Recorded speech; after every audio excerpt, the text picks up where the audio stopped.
नमस्ते प्यारे बच्चों। तो आइए आज हम देखते हैं पाठ 13 ध्वनि। ये विज्ञान का पाठ 13 है। इसके पहले वाले जो पाठ थे वो हमने पिछली वीडियो के माध्यम से समझे हैं। यदि आपने वो नहीं समझे हैं, नहीं देखे, नहीं लिख पाए हैं तो डिस्क्रिप्शन में लिंक दी है, वहाँ जाकर के लिख सकते हैं या प्लेलिस्ट पर जाकर भी लिख सकते हैं। ठीक है, तो यहाँ देखिए प्रश्न 1 निम्नलिखित वाद्य यंत्रों के कंपायमान भाग लिखिए जो ध्वनि उत्पन्न करने में सहायक होते हैं। जो वाद्य यंत्र होते हैं ना, जैसे मान लो यहाँ दिए गए हैं, देखिए बीड़ा ये वाद्य यंत्र है, तबला, ढोलक, बांसुरी, झांझरा, मंजीरा है ना, तो ये वाद्य यंत्र होते हैं। ठीक है, तो इनमें जो वाद्य यंत्र करते हैं वो जो है उसके भाग को हमें लिखना है कि कौन सा भाग है। तो बीड़ा में देखिए तार रहते हैं, ये तार जो है वाद्य यंत्र करते हैं। तबला में क्या होता है, तनत झिल्ली होती है एक है, और झिल्ली जो है वाद्य यंत्र करती है।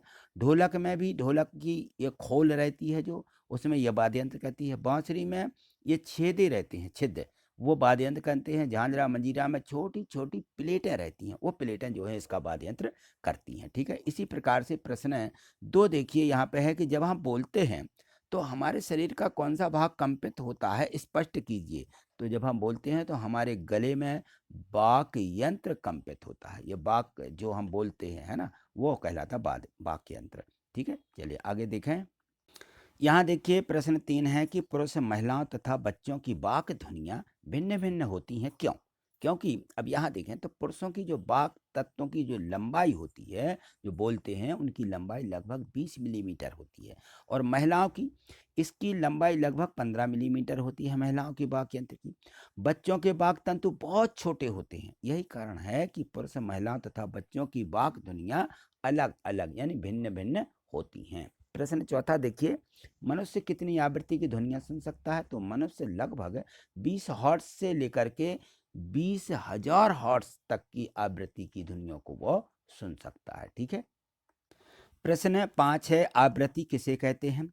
इसको किस में मापा जाता है? तो प्रति सेकंड होने वाली दोलनों की संख्या को दोलन की आवृत्ति कहते हैं, और आवृत्ति को हर्ट्ज में मापा जाता है। किसमें? हर्ट्ज में। अब यहाँ जो प्रश्न 6 दिया है इसको देखें, तो इसमें दिया है कि धातु की एक प्लेट को किसी सुविधाजनक स्थान पर लटकाएं। अब उस पर छड़ी से क्या करें? चोट करें, फिर उसके पश्चात होने वाले अनुभव को लिखिए। तो यहाँ देखिए आपको ये बच्चा दिख रहा होगा, इन्होंने एक क्या किया है, एक धागे से एक प्लेट को यहाँ पे लटका दिया है और लकड़ी से क्या कर रहा है, इसको पीट रहा है ना। तो ये जो है कड़ाही पर ये चोट मारते हुए बच्चा आपको दिख रहा है, वैसे ही आपको क्रियाकलाप करना है और फिर इस पे जो ध्वनि होती है उसको लिखना है। इस प्रकार से लिखेंगे हम, देखिए। तो क्या किया, धातु की एक प्लेट लीजिए और इसे किसी सुविधाजनक स्थान पर, जिस प्रकार से बच्चा लटका रहा है वैसे ही आपको क्या करना है, लटकाना है। और यह कि किसी दीवार को वो ना छुए, बिल्कुल स्वतंत्र रूप से लटकती रहे। अब इस पर किसी छड़ी से क्या करिए, चोट मारिए। क्या आपको कोई ध्वनि सुनाई पड़ती है? प्लेट अथवा कढ़ाई को धीमे से अपनी उंगली से छू करके देखिए। क्या आप कंपनों का अनुभव करते हैं? ये भी देखिए। प्लेट पर फिर से छड़ी से चोट मारिए तथा चोट मारने के तुरंत बाद इसे अपने हाथों से कस कर के पकड़ लीजिए। क्या आप जब भी ध्वनि सुन पाते हैं जब प्लेट ध्वनि उत्पन्न करता है या बंद कर देते हैं? तब कब सुन पाते हैं? इसे फिर से छू करके देखें, क्या आप कंपनों का अनुभव कर पाते हैं? तो ये क्रियाकलाप जो दिया गया है, ऐसा आपको क्या करना है, ऐसा करना है। ठीक है, प्रश्न 7 दिया है कि चित्र सहित समझाएं कि ध्वनि का संचरण ध्रुवों में भी होता है। तो इस प्रकार से यहाँ देखिए, ये जो चित्र आपको दिख रहा होगा कि यहाँ एक बीकर में पानी भर दिया है और पानी भरने पर इसमें क्या है, एक घंटी लेकर के हाथ से उसको बजाई है और ये कान से सुन रहा है। तो इस प्रकार का आपको चित्र बनाना है कि ध्वनि जल में भी संचरित हो रही है, किस प्रकार से संचरित होती है, तो उसका भी यहाँ पे चित्र सहित उसको हमें क्या करना है, वर्णन भी करना है। तो यहाँ देखिए हम दिखा देते हैं। तो जो ये चित्र बना हुआ है उसके माध्यम से हम क्या करते हैं, समझ सकते हैं कि ध्वनि का संचरण ध्रुवों में किस प्रकार होता है। कोई भी ध्रुव हो, आप उसको सुनेंगे तो आपको स्वयं मालूम हो जाएगा कि किस प्रकार से जो है ध्वनि इसमें उत्पन्न हो रही है। ठीक है, अगला प्रश्न देखिए। प्रश्न 8 देखिए, दिया है कि संगीतमय ध्वनि शोर से किस प्रकार भिन्न है? एक संगीतमय ध्वनि होती है जो अच्छी लगती है और शोर हमें अच्छा नहीं लगता है ना। तो यहाँ देखें, हमें इस प्रकार से लिख देना कि जिस ध्वनि को सुनने में हम बाधित होते हैं, ठीक है, वह ध्वनि हमारी संगीतमय ध्वनि, या अवांछित ध्वनि जिसे हम सुनना नहीं चाहते हैं वो शोर होता है, ठीक है ना। तो जिस ध्वनि को हम सुनना चाहते हैं वो संगीतमय ध्वनि, और जो अवांछित ध्वनि है उसे हम सुनना नहीं चाहते। जबकि जो ध्वनि सुनने में हमें आनंद की प्राप्ति होती है या सुस्वर ध्वनि को हम क्या कहते हैं, संगीतमय ध्वनि कहते हैं, संगीत कहते हैं।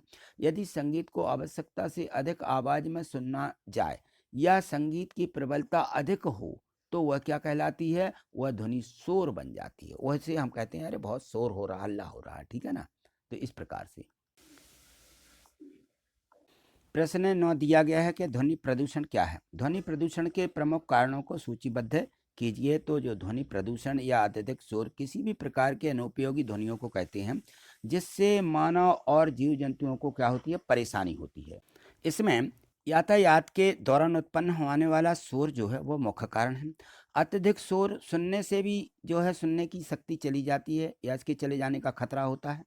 बढ़ता हुआ जो शहरीकरण है, इनमें परिवहन में रेल, वायु, सड़क या खनन के कारण शोर की जो समस्या गंभीर रूप लेती जा रही है। वह देखिए यहाँ पे विवाह, धार्मिक आयोजन, मेले, पार्टियों में लाउड स्पीकर का भी प्रयोग होता है और डीजे को भी चलाना, ये भी क्या है, ये भी ध्वनि प्रदूषण के मुख्य कारण है, ठीक है ना। ये ध्वनि प्रदूषण होता है। प्रश्न 10 देखिए, लिखा है कि मानव कर्ण, कर्ण यानी कान को नामांकित चित्र बना करके उसकी कार्य प्रणाली को समझाइए। तो यहाँ देखिए जो एक चित्र बना हुआ है मानव के कान का, ठीक है। इस प्रकार से ये बाहर का रहता है भाग और ये रहता है इसके अंदर का भाग रहता है, और कान के नीचे ये एक लिक्विड भरा रहता है ना। तो इस प्रकार से हमें बता देना है। तो ये कान की जो है पटह रहती है और ये है आंतरिक कान, अंदर वाला, ठीक है ना। तो इस प्रकार से हमें चित्र कान का बना देना है और उसकी कान प्रणाली को देखिए। अब यहाँ देखो कान के जो बाहरी भाग की आकृति होती है वो फनल जैसी होती है। जब ध्वनि इसमें प्रवेश करती है तो यह एक नलिका से गुजरती है और जिसके सिरे पर एक पतली तन झिल्ली होती है। इस झिल्ली को कर्ण पल्लव कहते हैं। क्या कहते हैं, कर्ण पल्लव। और यह एक महत्वपूर्ण कार्य करती, यही कर्ण पल्लव जिससे हमें आवाज सुनाई देती है। तो ठीक है, आज इतना ही। मिलते हैं अगली वीडियो के माध्यम से। आगे और भी देखने के लिए चैनल को सब्सक्राइब करके ही रखें और प्रत्येक वीडियो को लाइक करना मत भूलें, ठीक है। थैंक यू, धन्यवाद।